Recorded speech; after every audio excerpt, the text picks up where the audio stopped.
I'm Matthias Wenzel. As you see, this session is co-sponsored by the Strategy Practice interest group, and the behavioral strategy interest group, which is why we call it Thinking and Doing, because we think that both interest groups are very much keen on unpacking the thinking and doing in the strategy process from different angles and different sides. And both have advanced our methodologies quite extensively in order to deepen our understanding of these issues. And we think it's the time is right to explain and to deepen our knowledge on how these emerging methodologies, as they appear, will help us do so.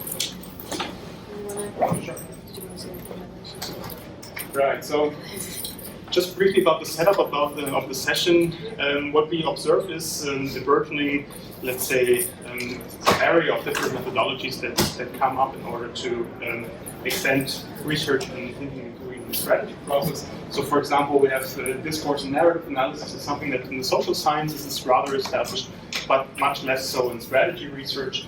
We have recent interest in neuroscientific approaches that are burgeoning at the moment in semiotic analysis, video methods, and, for example, videomatic approaches as important aspects as well. What all of these approaches unite is that there's a certain interest in broadening our understanding of issues that other more conventional methodologies might lead us to overlook those important aspects. And the second thing is, we might see established things in perhaps totally new and totally different ways. So perhaps these methodological approaches can help us do so. The question then is, how can these approaches help us advance these interests and understanding? So this is the panel as it is set up here. So if you click the next one. So these are our panelists? Right. Do you want to introduce the panelists? Oh, that's okay. So we will start with Stefano, and then we will move on to Giada, then Anne, and we'll end with, where are you? So we're sitting over there. So this is our planning for this session. Each presenter will take about 10 minutes to present their work, their view on this topic, and afterwards they will sit here as a panel, and you can ask them any questions you have about the presentations or about this topic. Thank you so much. Then let's call up Stefano. And thank you very much for being here, and let's hope that we all enjoy getting inspired. Thank you so much. So thank you very much for organizing and inviting. It's a pleasure to be here. Thank you very much to all of you for being here today. I put there the title, the quite ambitious and interesting title actually, Thinking and Doing, toward a broader methodological repertoire. Again, I'm not sure I can really contribute to such an ambitious topic. What I can usually contribute clearly is quite a bit of confusion, and I will try to contribute confusion in a direction of making sense of what complementarities might exist between field studies and lab studies. Basically, not really presenting a lab study, but trying to sketch a little bit of rationale about why we need both. And why this is actually a very interesting and peculiar feature of management and strategy relative to, for example, economics, where the rationale for experiments is usually some kind of theoretical gap derived in a game theoretic frame, which is good, but it's not the way we do it. All right, so I will say something on experiments, and on that basis argue that there is this complementarity, and I'll show you an example in a very simplified manner. Again, if you have questions about how the study was implemented, feel free to simply lay out the basic design and the result. If you look at experiments, different fields do experiments, and they do them in very different ways. So step one will be to understand exactly how they're different, in a large number of ways. But let me try again to oversimplify. Fluid economics, again, as I just said, usually the starting point is some formal model, from which you derive hypotheses that you test in order to improve the model, or develop a new model altogether. If you look at applications that are also common in management, but I know more of the stuff in cognitive sciences, the starting point is usually not a formal model, but a paradigm. And a paradigm is what, when I was a PhD student, we used to call it a stylized fact, an empirical regularity that tends to be true. Like, for example, the relationship between the amount of attention people to a problem and the speed that it takes to solve that problem. What people do in their cognitive sciences is finding these paradigms develop hypotheses on their basis, test them, and improve the pipeline. Improve, not change. That's unlikely to happen. The way it's done in neurosciences is different again. Again, neuroscience is a newer field in a way, so this is the people using the fMRI, for example. I walk a lot, I'm sorry, I don't know whether that will fit. I cannot stand.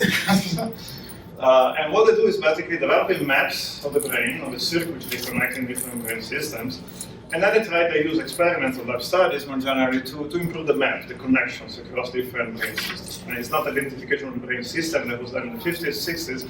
Now what fMRI does is really looking at the circuitry, the connections, because that is where you have a hint about causality, actually. Examples there.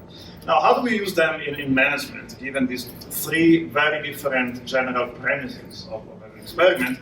Well, it's a bit complicated. First of all, because we have relatively few formal models. Which is not necessarily a good thing, not necessarily a bad thing, but it doesn't help much if you want to design experiments a certain way. We do have quite a bit of simulation models, but again, simulation models are not meant to identify simple relationships that then you can test in the lab. Exactly the opposite is what they do. They try to map out very complex interdependencies. We don't have much even in terms of paradigms. So empirically robust correlations, because this is what we're talking about, that we tend to use as baseline results. We have some emerging agreement on specific concepts, like proteins and stuff, but it's not the same level of granularity. So again, it's difficult to use this as a starting point for an experiment.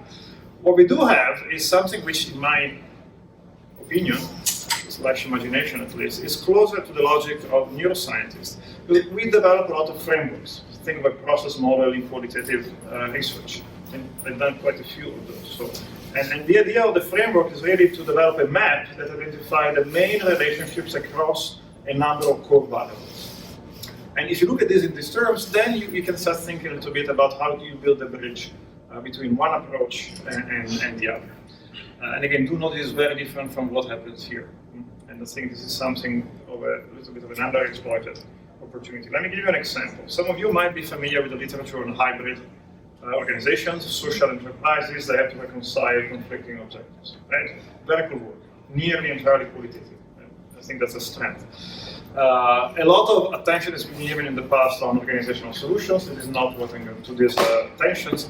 There is an emerging area of work that looks at individuals, the role of in the work of Maria Bescher in particular, looking at the role of pluralist managers, people that somehow can reconcile these tensions between socioeconomic objectives better. More recent work using these lenses of the paradoxical frame, so people who can somehow keep in their mind conflicting information and use it in a more integrated manner. This is all based on interviews and retrospective sense-making of how people take decisions, which is fine, but clearly people make sense of themselves in many different ways. And some of these traits could be explained simply by altruism. So people who are altruistic would actually do that kind of naturally in this kind of context. So is it a way of thinking, a mindset, or just a psychological characteristic? So a lab study can help us answer exactly that question. And this is what we try to do in a study that I will summarize really brutally. So basically it's a lab study in which we ask people to give away money. We give them a chunk of money, and they have to decide how much money to keep, how much money to give to a charity of their choice. So real money. So it's a real decision, full incentivization. And the trick here is that we ask the same individuals to take decisions in two information processing modes. So they can take decisions on deliberation, so they can think about what they're doing, and I will explain what that means. Or they can take decisions on the basis of some habit that we habituated them into the 3 days before they came to the lab. So it's a within subject design. The same person, so we control for altruism, by the way, so because the level of altruism of that person is stable, taking decisions in two different modes, and we see whether they give more money to charity in which mode. Okay. Question, so how does the information processing time influence socioeconomic results? Okay. It's way narrower, by the way, that the research questions of the study is from the hybrid organization crowd. But this is a lab. It's meant to be super simple and super narrow. So the study, you see here examples, the information about the sampling, again I'm skipping just to stay within 10 minutes, okay, happy to ask questions. It's very simple, so basically we show people an image with numbers. The numbers have two options. Each option tells you how you split the money between you and the charity, the socioeconomic objective. So you give more for yourself, you give more to the charity. They have to choose an option. This is what we call a description trial. Description because people have to take information on the basis of all the information they have. They have to take a decision on the basis of the whole information they have that describes the situation. And so they see the split. They make a choice, and there is a reinforcement working here. In the experience trial, they see only the image, but not the numbers. They have to associate the image to the numbers that they were experienced in the 3 days before going to the lab. Okay? We check for mistakes that are quite accurate, so mistakes don't explain the result. And basically they repeat this choice about 100 times, and we see how much money they give to charity relative to self in these two different situations. It turns out, and I'm skipping a lot of stuff here, that we find something like this. So every time people see a decision situation, they have different types of information, in particular two types of information. They have information about the payoff to business and society, the absolute level, but they also could use the relative level, comparing the two options. Okay? So we basically check out, in a way I can explain later, whether the information which is the most salient is information about business, so the selfish solution, versus information about society, so the social, the non-selfish solution. Turns out that when people take a decision in the deliberation mode, in the description trial, they only focus on the business performance. All the information they factor in to make their choice is related to business, whether absolute or relative. Okay? When instead they are in the experience mode, when they rely on the habit that they got habituated into, then they consider both business and society. Okay, super simple. After a few months, it became super simple. What does it mean? This could be sort of preliminary evidence that the people who give away more, actually, are the people who can experience this paradoxical framing of a decision-making process. Basically, in the sense that they consider conflicting information at the same time. At the same time. That's the important thing. Yeah? Which is, again, in broad terms, what this paradoxical thinking story would imply. Now, clearly the story is overly simplified. But again, given that these results hold true, once you control for the individual level of altruism, this tells you that there is something about this pluralist manager story of paradoxical thinking that is not explained entirely by altruism, which is cool, because the level of altruism is very, very stable. We cannot change it in adults, but we can influence the way they take decisions through organizational design, through development, through compliance systems. Okay? So there is a possible feedback loop here to the literature on habit organization that has a very strong organizational design component. And we go there with the reasonable certainty that again, these results are not explained by the level of altruism that we carry around. So, what I want to say, last slide, something about experiments. Again, a very important part of the story here is understanding that different fields use experiments in many different ways. And it's very difficult to compare them also as a reviewer, as an editor, if you're not aware of where the experiments come from. Let's think about the issue of incentives. And then there are indeed complementarities between field studies and lab studies in management, in strategy research, exactly because we have this strong complementarity with these frameworks, the boxes and arrows frameworks that are developing qualitative work that really are a functional equivalent to the maps developed by our colleagues in neurosciences. And there is something we can give back on that basis. Thank you.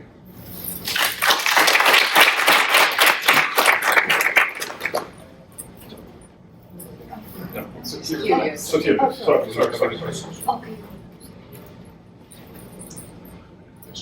I don't know. Do we take questions now or only at the end? At the end. At the end. Okay. Thank you to the organizers. Great to be in company with you this afternoon. Let me start and point to the agenda of the three things I would like to focus on this afternoon with this presentation.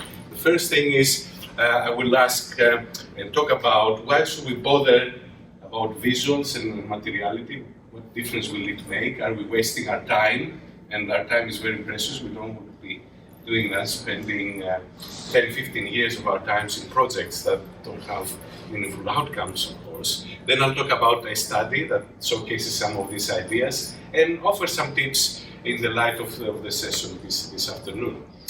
So a few months ago, some of you might have noticed that it was the 50-year anniversary of the moon landings. So it was Apollo 11, 1969, the Apollo landings. Somebody would say NASA was very successful in these landings because obviously they went to the moon. I would say that they were also successful because it was one of the events where it was broadcast live across the world. So seeing it meant it was believing it as well. One would argue that if there was no picture, people wouldn't be believing that this thing happened. It might have been after a few years that people would create conspiracy theories that wouldn't really believe that this took place. So the visual made a big difference in terms of being successful in this situation. So visuals make a difference. Let's see now the kind of sophisticated visuals we use and maybe people around the world use as we speak in strategy making. So what do you think would be the most sophisticated visual we would have, and the most central visual we would have in strategy making? This moment in time, of course, we have a 2x2 matrix. It's one of the most sophisticated and well used, probably, strategy visuals. And of course, it takes different forms. Teach all of these forms to our MBA and other classes, sport, and so on. BCG matrix, and so on. So visuals do make a difference, and we spend a lot of time thinking and acting around them. And we try to understand how in research we also use these materials and trying to understand them. There are different categorizations. We have an interesting chapter there in the book about open strategy by colleagues like Richard Whittington, looking at how visuals are used in strategy research. And we see a trend more recently around focusing on multimodal ways of use of these modes. And I'll explain that in a moment what that means. And I would like to offer 3 tips, the 3 R's as I call them, in terms of thinking about these visuals, that we need to be rigorous and relevant in our research. And there is a 3rd R that we will talk about at the end, if that's all right. So we spend a lot of time, and strategists spend a lot of time thinking and having visuals and use them and reuse them and adjust them to adjust their strategic thinking. And in terms of our theories, there are quite a lot of interesting theories. There was a recent piece in AMR talking about the use of signs in terms of the social construction. So I think if you are interested in all of this and thinking, oh, what kind of theory could one use? That's one way, that's one theory that it's very useful in terms of starting off and constructing your studies. And as you can see, PowerPoints combine, as we see, the verbal and text data. And they say that we spend a lot of time so much on the verbal mode. And there are other modes out there that we probably are missing and we haven't focused so much so far. Other studies that are very interesting is when we start triangulating, using visual information to triangulate what we all do very well through interviews, for example. There's an interesting study by Curtis Leban and colleagues in intensive care units, where interviews and video data is used and combined to get more insights on how people engage in daily practices. Also, there are different ways that we can think of modes of reality that we might not have focused yet, and they're still important in our understanding of strategy making. It's a very interesting study by Matthias in the Strategic Management Journal in terms of how Steve Jobs and other senior executives in Apple, they used gestures and the performance during presentations to put across messages and communicate strategy. And I would say these are dimensions we might not have considered 10, 15 years ago because we didn't have the apparatus to consider the different options and how to analyze these kind of visuals that we have at the moment. So there's a lot of scope to see different aspects of reality and study them. So I want to talk about the study we conducted on PowerPoints and focus on some key learning points for our discussion and consider the use of PowerPoints as a way to understand strategy making. And we use the semiotic process, and I can go into more detail if there is interest in that during our discussion on the certain step that one could take around that. But let me just focus on saying a couple of things on this semiotic process and the use of PowerPoints to create meaning. And this meaning is not only the visuals in isolation, it's the way the visuals create discussions around the PowerPoint slides.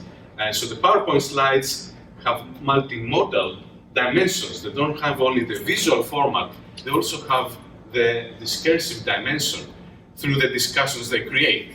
So I'm using some slides, and we're all using slides, but we also have discussions around these slides, and this takes us all as an audience and as knowledge generators, if you like, into different levels of meaning. And I think this process is something of interest for us in our thinking into strategy making. So a semiotic process is very useful apparatus to help us understand strategy making.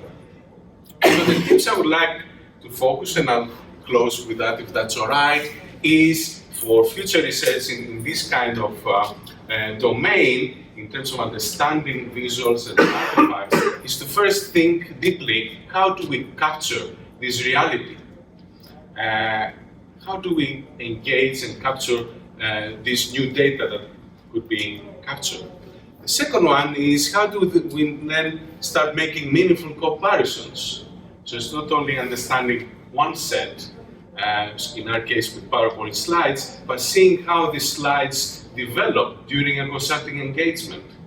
So it's not only a visual in its isolated form, but in terms of its dynamic creation and emergence that makes a difference. And also how maybe across different companies, visuals get created and adjusted. So SWOT analysis, sometimes in organizations, is used in different ways, demonstrated different ways that this analysis is important for certain companies. And at the end, we need to consider what kind of key new meanings are we generating by this analysis. So have we spent 15, 20 years of our time doing this kind of analysis to add to the learning that we have already from verbal, for example, studies and qualitative studies. So these are some of the tips, and I would just like to finish this presentation by saying the third R. I can see you're all eager to find out what is the third R here, since to say being revolutionary. So being rigorous and relevant helps you do the study, but think of a way like triple jumping. You haven't finished triple jumping if you stop here, of course. You need to take this third step. Is about what kind of new insights one generates from this kind of analysis and going through these steps. And since I started with NASA and the photograph, let me finish. Has anybody known what kind of photograph this is? This was taken a year before the 1969 moon landings by Apollo 8, by Bill Anders, and it was the first shot of the Earth from space. And a lot of people say this created a lot of the discussion around sustainability. People thought and understood that Earth was so fragile in space, a lot of blackness, because of course, due to the contrast, they couldn't capture the stars in this photograph. So with that visual, I'd like to thank you for your attention. Thank you.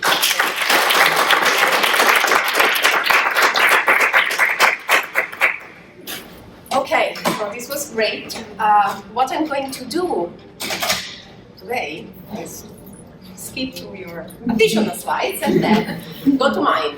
So, hello everyone, it's great to be here today. So what I want to talk about in my presentation is actually going, if you want, a step back compared to what Stefano was talking about. So he told us about the wonderful complementarities between qualitative work and experiments, and I want to tell you about experiments a little bit more.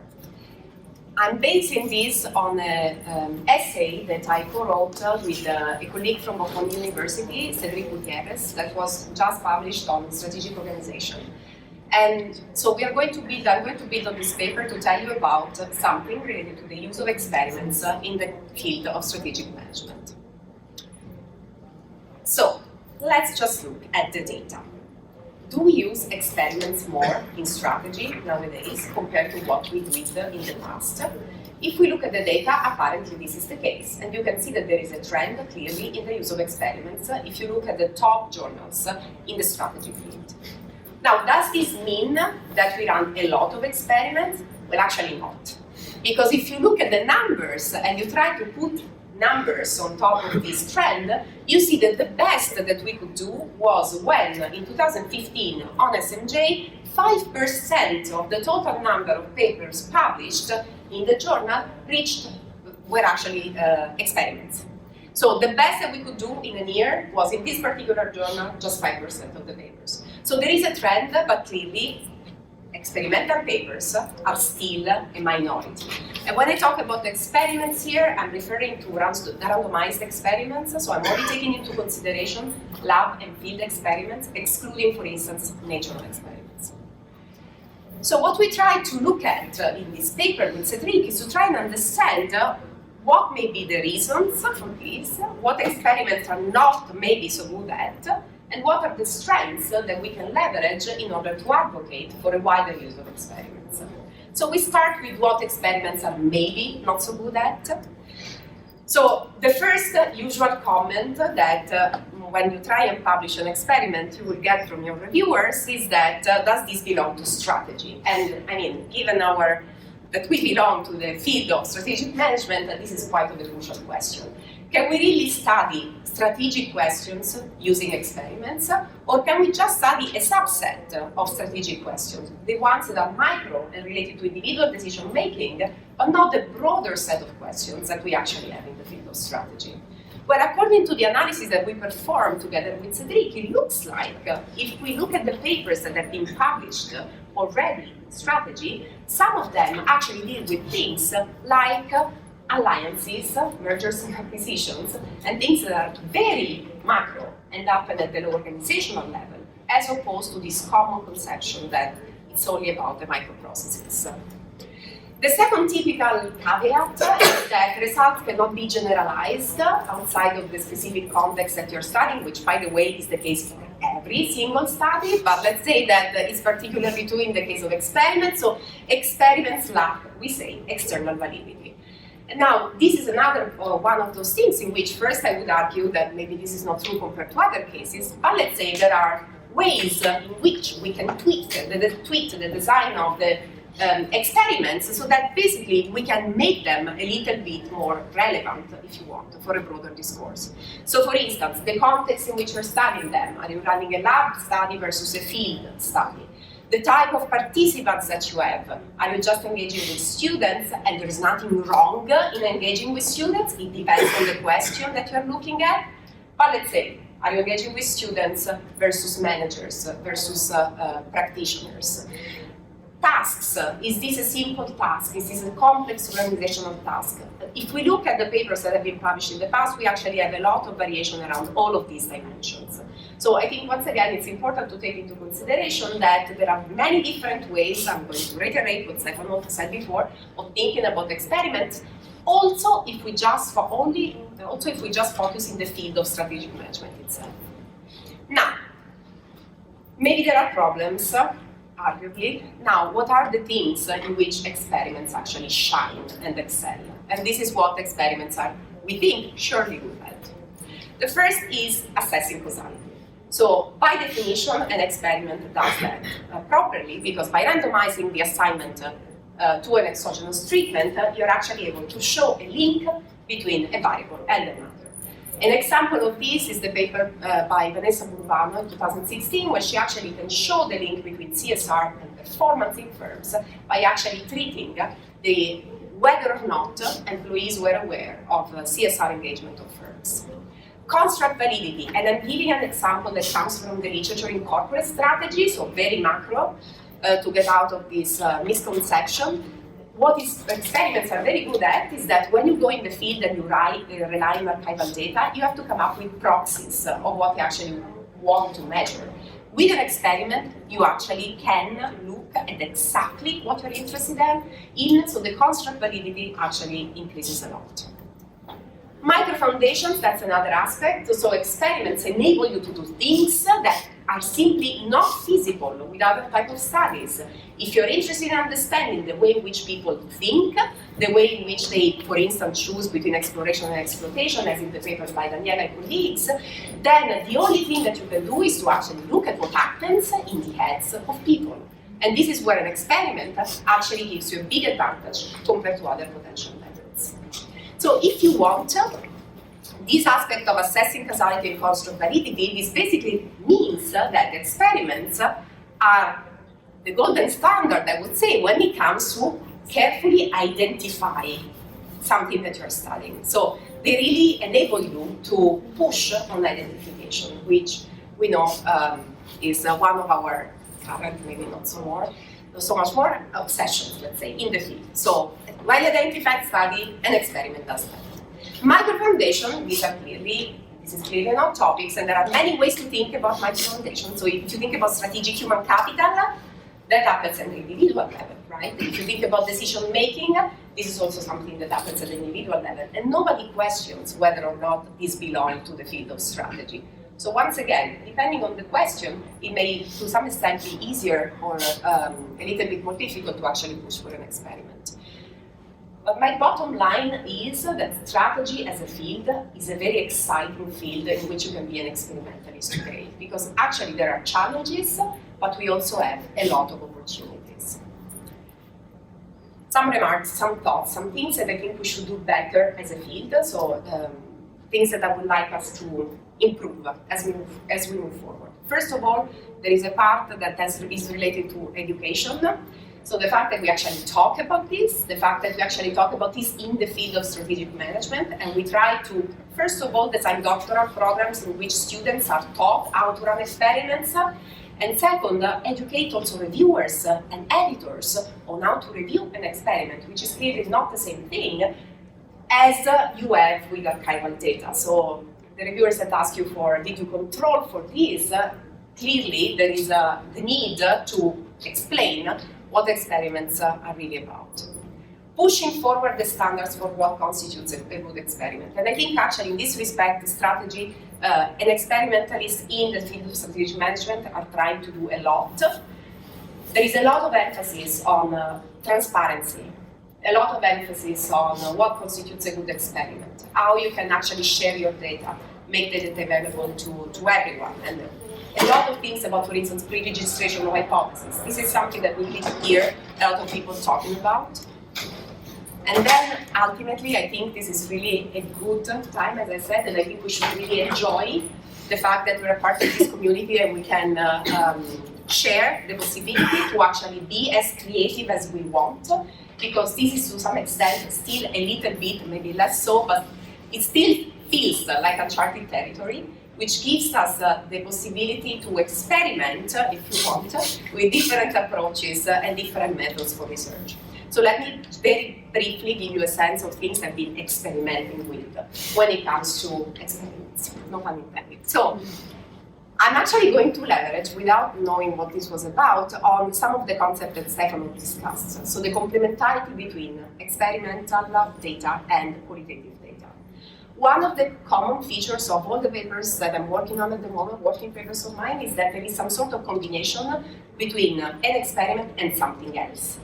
And that's because I believe that no method is perfect, as we've seen, and so the only way to kind of be a little bit more sure about the inferences that you're making in a study is to actually have evidence from different types of methods.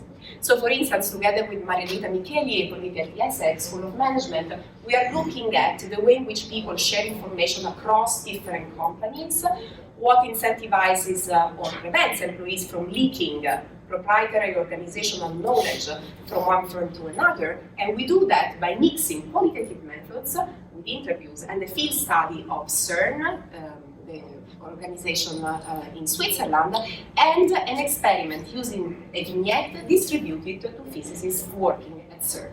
So once again, a combination of the two. Another example is a paper that I'm working on with Andrea Novelli at Kansas School of Business and Martin Etu, who's a PhD student at HEC Paris. And what we basically do here is we enter into this coding school, we collected a lot of archival data, we had the possibility to witness a natural experiment, and on top of that, we actually ran an experiment ourselves. And so once again, none of these data points is perfect. The archival data is the usual problem of archival data. Our experiment, you may say that it's like a little bit of forced, let's say, on the organization, but by doing all of them, we can somehow get to the point where we can be confident, or a little bit more confident, of the results that we're presenting. Another example that leverages on a slightly different type of approach is the one that I'm working on with Saverio Favaron, a PhD student from HEC Paris, who's awesome and on the market, and Rodolphe Durand, a colleague at HEC Paris. And so what we basically do here is leveraging a natural experiment, so slightly different from what I've been talking about until now, and complement this with with techniques in which we basically look at language and context and text, and through topic modeling, we can somehow infer something from that. So once again, I'm a big fan, as I think it shows, of mixed method studies, and I think this is really where we can contribute a lot to the literature. But first of all, let's run experiments. I think that should be the takeaway.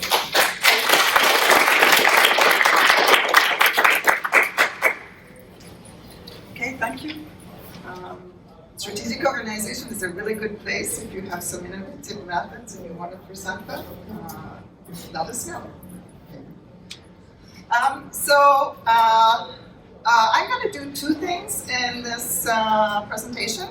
So first of all, I'm going to talk a little bit about strategies, practice, and some of the methods that this perspective has kind of brought to the field, which I think are particularly interesting, and at the same time, which have been enabled by the availability of data, which is related to the kinds of technologies that we now have that we didn't have 15, 20 years ago, and that enable things which are quite staggering.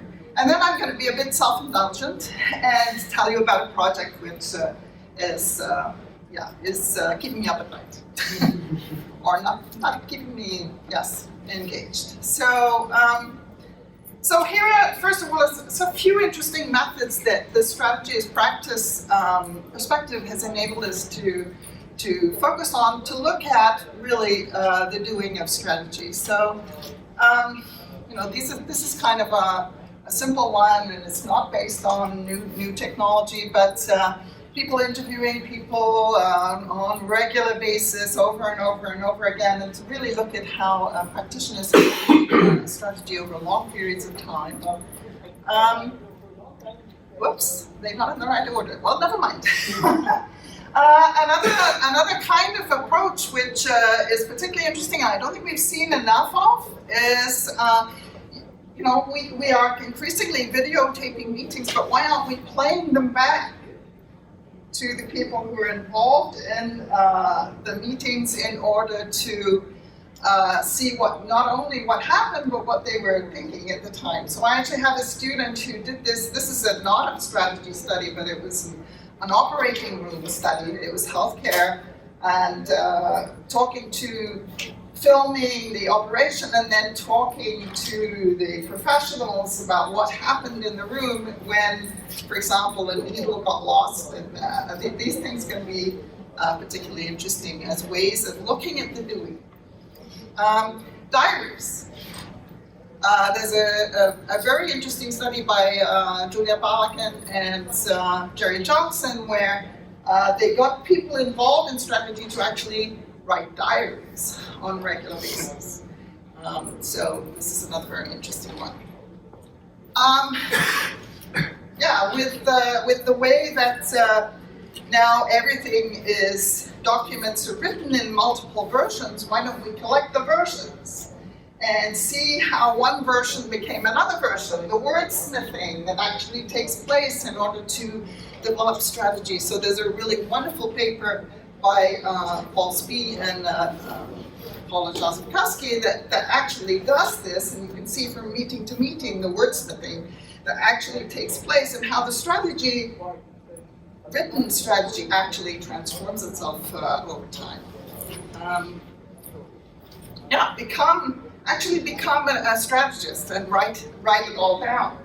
So I have a colleague, Alaric Beaupoint, whose thesis, he worked for a strategy firm, a strategy consulting firm for 6 months. And so his thesis is about how he did assignments, and he has a very interesting paper in Human Relations here about the dilemma, the paradox of presenting oneself in an organization that one knows nothing about, probably not even the industry, and at the same time presenting oneself as an expert, and how you play off, how you can at the same time learn and project yourself as somebody who knows. And so he looks at, through his own experience, which is exceptional, how you actually play those things. And it's a lovely paper, and there's also a version which is on the Harvard Business Review website, and that actually won the best paper in human relations for that year. So this is a lovely method. Get copied on email, social media threads in real time. So I have another student, Fernando Baquin, who basically he was involved at the very beginning of an open hardware company, and they had an email list, and very many things were taking place on this email list. So he was just on it, and you could see on that list organizational identity being written in real time in these conversations. I can remember being in a conference. I used to get on this list as well. I got the conference as well. I can remember going to a different conference. It was about collective leadership conference. And they were sending these emails. And during the conference, the organization broke up. And you could see it happening. So you went to a session, you went back to your room. This email, basically you could see the conversation and the whole organization dissolving before your very eyes in text. So these are things that you wouldn't be able to do before, and that are really wonderful opportunities for getting a closer understanding of strategy than we used to be able to do. So now I'm going to talk about something, my latest project, which I get excited about. It's the GHOST project. And so it's actually about how deceased actors can actually have an influence on current decisions. So this is an interesting quote which was published in Long Range Planning. For years after Disney's death, executives second-guessed every major decision, asking what would Walt have done. It was almost as if Walt's ghost stalked the halls. What inspired this project, and I think that this may be something that's common in these days, is data. The availability of data that we would not have before enables us to do very interesting things. And of course, this is absolutely not how you should decide how to do a project. You should have a research question and then get the data. But in practice, I feel that as long as the data and the research question match, it doesn't matter when you start. Okay. So, so this is the data. I got access to, it's a magazine. It's called the Revue des Jardins. And it's the internal magazine of the Desjardins Group. It's a cooperative financial services organization. And it was founded in 1900, but this employee magazine, we have every single issue that was published between 1935 and 2015. And there are between 6 and 10 issues a year. And there are 600 issues altogether, and they are all fully digitalized. So the digitalization of that course makes a huge amount of difference about what you can do. And this seemed like a wonderful resource to see in real time how organizational identity and strategy were being projected by members of the organization to their employees and also to their offices. So the offices are the board members, basically, of all of the organizations. So we have this wonderful resource. So I gave it to a postdoc and I said, well, what can you see in this stuff? And she said, this is what I see. The founder is everywhere. He died in 1920. They're still talking about him in 2015. And so there are regular direct quotations of his words. There are pictures and images. There are references to his heritage everywhere. When there's particular strategic decisions, he is being referred to. So, I mean, this is some examples. This is the very first issue. This is him. So, relating to the visuals, we could do things with this too. This is 1950, the cover of the magazine. In 1962, you could buy a coloring book for 35 cents with the photograph and pictures relating to the founder. In the 1990s, this is the CEO.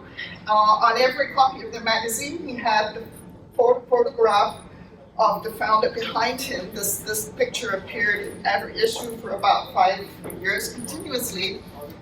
And then this is an interesting one. This is the first female president of the organization, Giada. And notice what you have behind her. The woman on the right is the wife of Alphonse Desjardins, and she actually she worked in the organization while he was in Ottawa working in the National Assembly. She was actually in the very first Caisse Populaire, the very first bank branch, actually doing the work.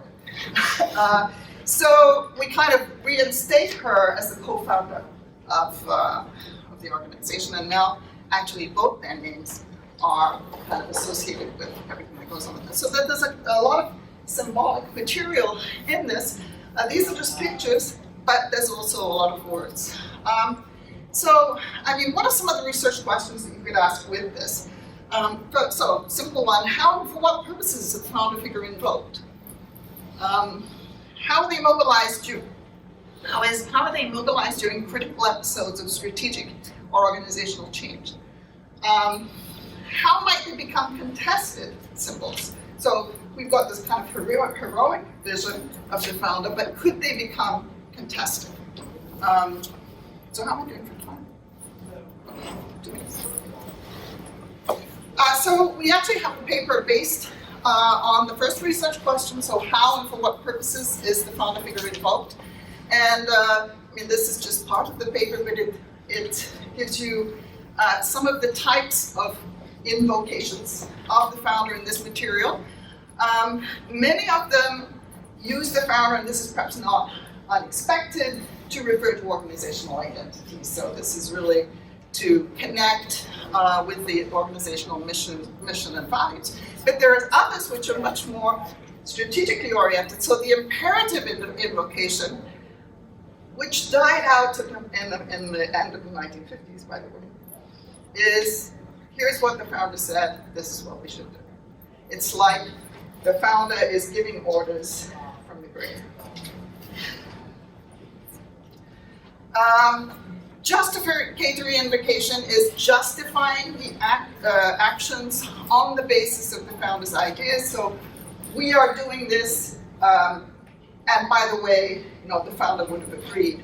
So for example, they closed bank branches recently was very controversial, and then you would see in the magazine that, well, even the founder during his lifetime closed bank branches. So this is okay. And probably the next two, the most interesting conservative invocation is actually using the founder's words to resist change. The founder said that we should do this, therefore we cannot change. And the person who was the CEO for the first 30 years of the organization, towards the end, this is what was going on, that he would draw the founder to not change. Inversely, there's the other direction, which is progressive invocation, so promoting change by drawing on the founder. So at one point, what we see in the paper is a kind of shift in the discourse. So there's the discourse, we will not change because the founder said we should do this. Then, with a new CEO, you get, the founder was a visionary. The founder was an innovator. We are an innovator. So instead of becoming like a liturgy, his words as a liturgy, the person becomes a role model. And this is sort of a very interesting shift that takes place. So we describe all that in this. And just to, I'll end on this. The Giada is not the only host. There are a few. And here are a few of the people who involved them. So you've got Tim Cook up there. You've got Carly Fiorina. This person is the CEO, Ed Bastian, of Delta Airlines. I was going to an account management meeting in Atlanta. And I looked in the seat bucket in front of me on Delta Airlines. And there on the cover of the magazine was a photograph of the founder of Delta Airlines. And there were 3 articles in the magazine about it. So here are some of the things they were saying. Maybe we'll just look at Ed Bastian. I find myself thinking of Mr. Woolman often, trying to imagine how he would approach a problem or craft a strategy. I always try to be mindful of his wisdom, including one of my favorite quotes: it is never sufficient to just transport people. We must transport people with the highest respect and safety. So this is actually quite significant, and there's a third one here from Carly Fiorina, who had a lot of tension with Bill and Dave, but here she's using Bill and Dave to express something about the mission and values of that company. And the common thing about these stories is they're never about money. They're always about something else. And so there is something very profound about building on the family. There are values behind this. So I'm going to stop there. Thank you.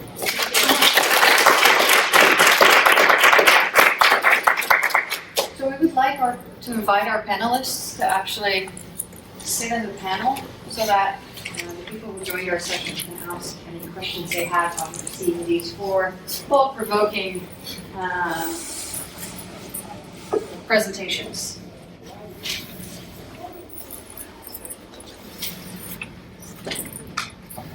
Just to ensure that you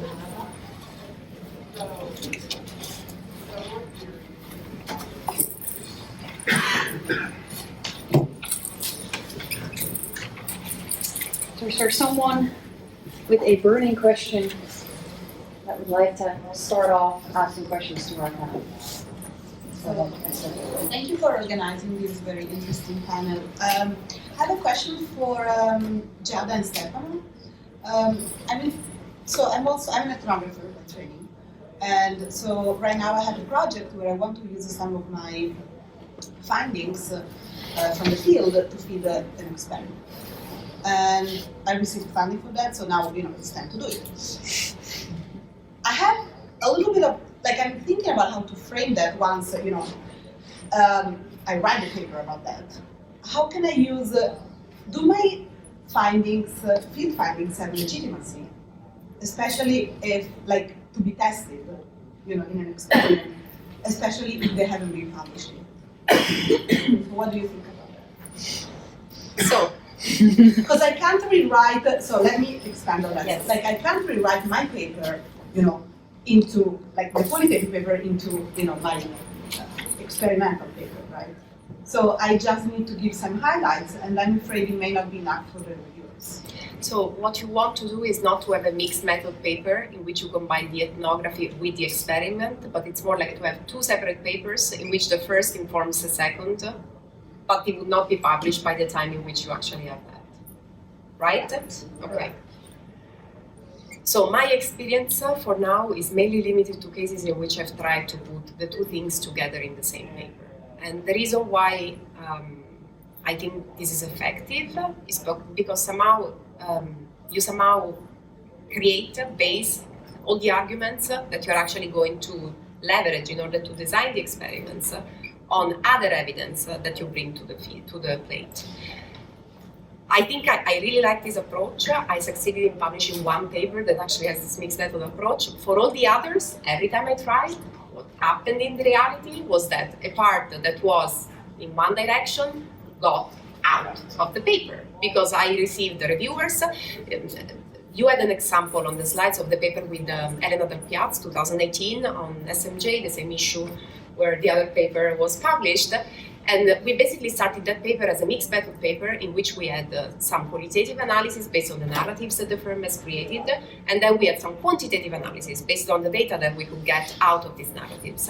We managed to have the reviewers ended up being two people who do qualitative research. And so what I ended up doing in the process is that they started to question the value added that was coming out of the quantitative part of the paper, and as a result, the experts really pushed us somehow to discard the quantitative part because it was not fitting very well and according to the reviewers was not contributing a lot to what we are saying. So the mixed method in the same paper I think creates this problem that to some extent you have to deal with different reviewers and they may have, and depending on the reviewers that you get, the destiny of the paper may change profoundly.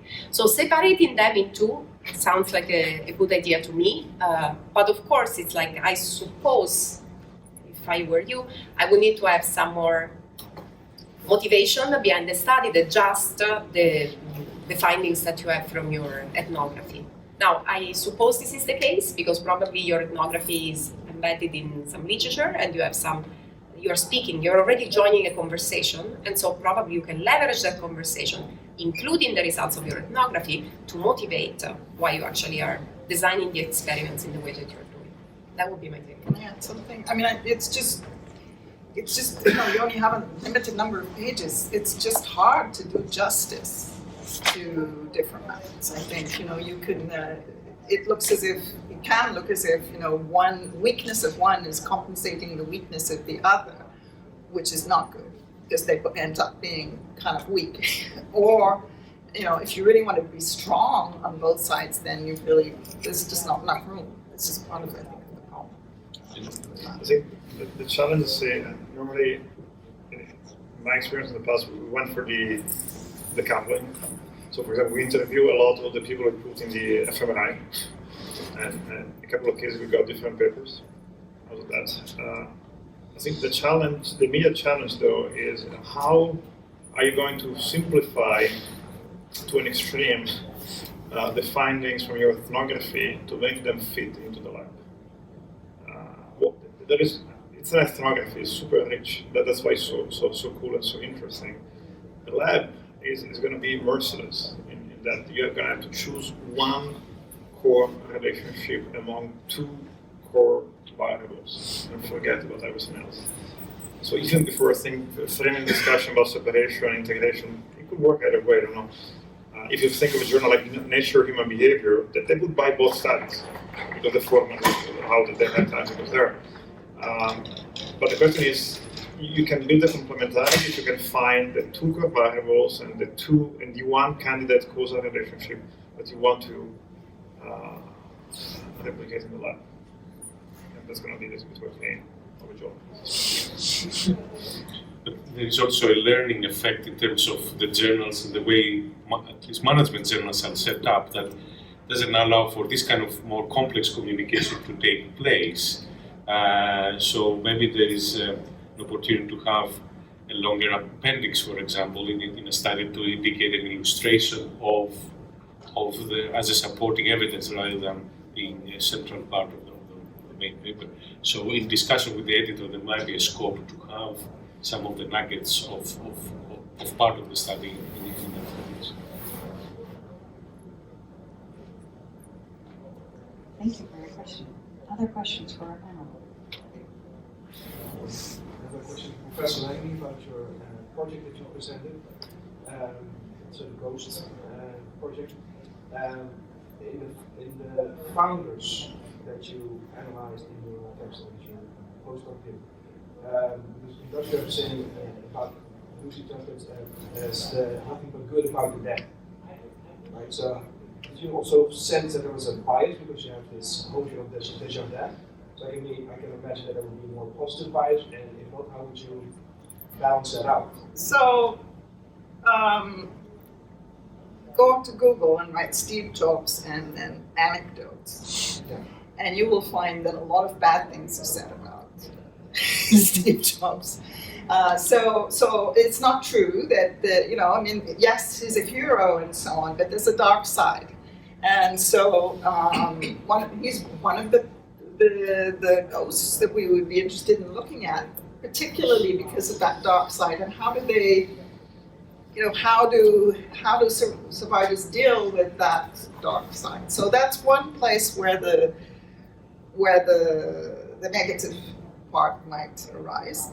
Another place where the negative might arise, but in an entirely different way, because the ghost remains positive, is when the public or some other stakeholder accuses the company of betraying the founder. So this is where you can. So, for example, in the case of the bank closing branches in the rural areas has become a huge problem for them. So that they get blogs of people writing, Alphonse is turning in his grave, and they're losing support from customers, and so that there is a strategic. There's a sort of a tension between wanting to use the founder to promote how wonderful we are as an organization, and the consequences of that, which is then it creates expectations that you cannot meet. And so,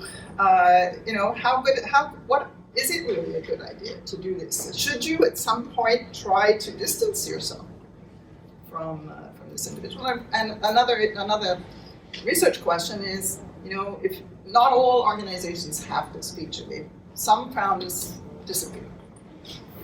So why? What is going on? What makes that? So there are all kinds of interesting research questions. Thank you for balancing that. Krishnan? Yeah, sure. The question is, can I collect the IV from a particular method and have the dependent variables from different methods? Can that, if you're getting a bigger model, will that work?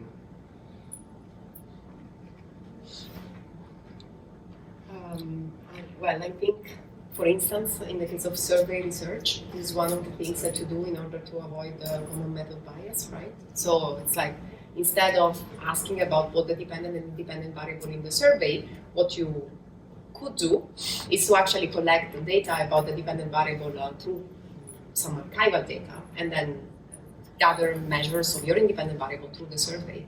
And that's actually considered good practice in that case, because it enables you to escape from some biases that may actually hamper the reliability of the results. So that's an example.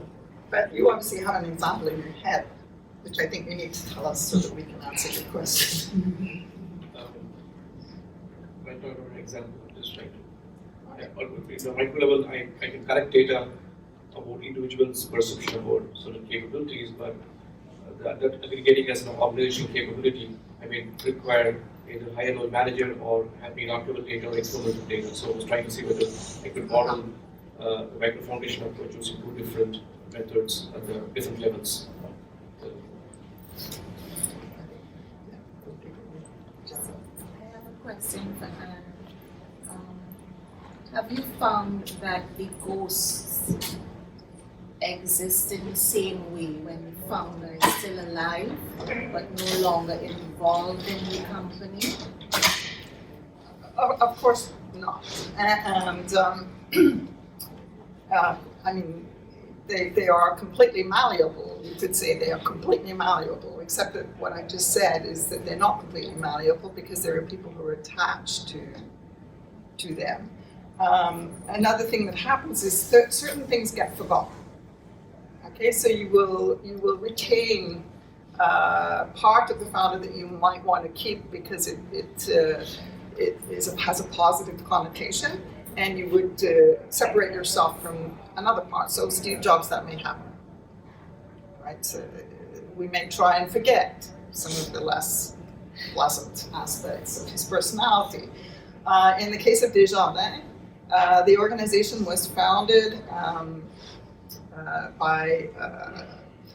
at a time in Quebec where the Roman Catholic Church was very dominant, and in his discourse there are lots and lots of references to God, to religion, to the Sacred Heart of Jesus. That's gone. And the stories that they used to tell in the first 30 years of this magazine about how he prayed to the Sacred Heart of Jesus before he launched the first branch, gone. So yeah, there are things that get forgotten, and he would probably might not recognize some of the images of him that we now see. Yeah, thanks for the interesting panel. I have a question regarding experiments. Apparently, I mean, from what you presented, it seems that experiments is a quite powerful way to examine the individual level in terms of the cognitive dynamics, even neural processes. I was wondering, I mean, how do you see using experiments to study social dynamics around decision-making or strategic decision-making, particularly if you consider the complexity of strategic decisions? I mean, there are many coming from the social dynamics around it. People influence each other in the decision process.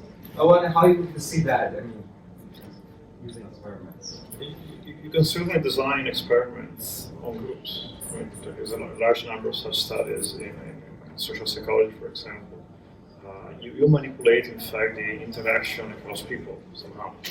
So you put people in a team that have to accomplish a task, you manipulate the task, or you manipulate the instruments they have to perform the task, or you manipulate how they communicate to each other. So you remove the possibility of communication, you alter how they can communicate.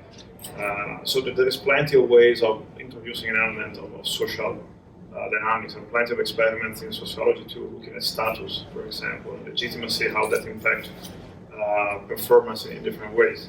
Now, clearly, it's complicated because you have to be very careful in creating an environment where there is some element of freedom, and when you have multiple people, the degrees of freedom goes up, and you want still that to be an experiment, so you have to control the environment.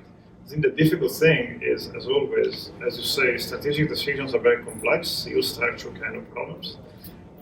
The lab demands that we simplify the task to something we can control, because that's the advantage of it.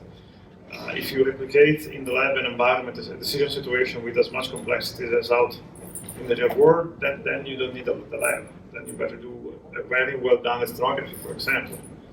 Because if that's what you want to really understand, the complexity, labs are not good for that. Field experiments could be somewhere in between. Yeah.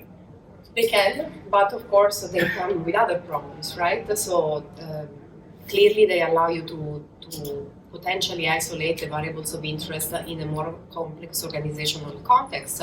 On the other way, you cannot really, truly be sure that no confounds are actually potentially explaining your results. You cannot control everything. You cannot create that sterile environment that you have in the lab, in which you actually have control over every single step that your participants are going through. So complementarity may help, because once again you may have maybe evidence of the effect in the field, which gives you a lot of external validity and the power to actually say we observe this in practice.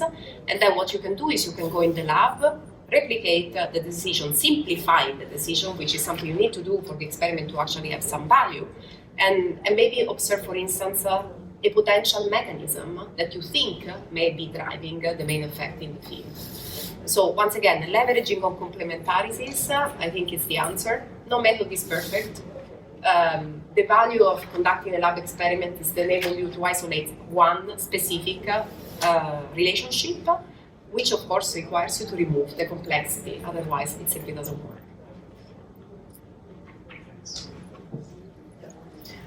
Thank you very much for your presentation. And if we think about what new ways to approach strategy in terms of methods, what you propose before you is very, let's say, first positivist, and how we try to get new knowledge, which is true, and trying to find things that, let's say, we can't contradict.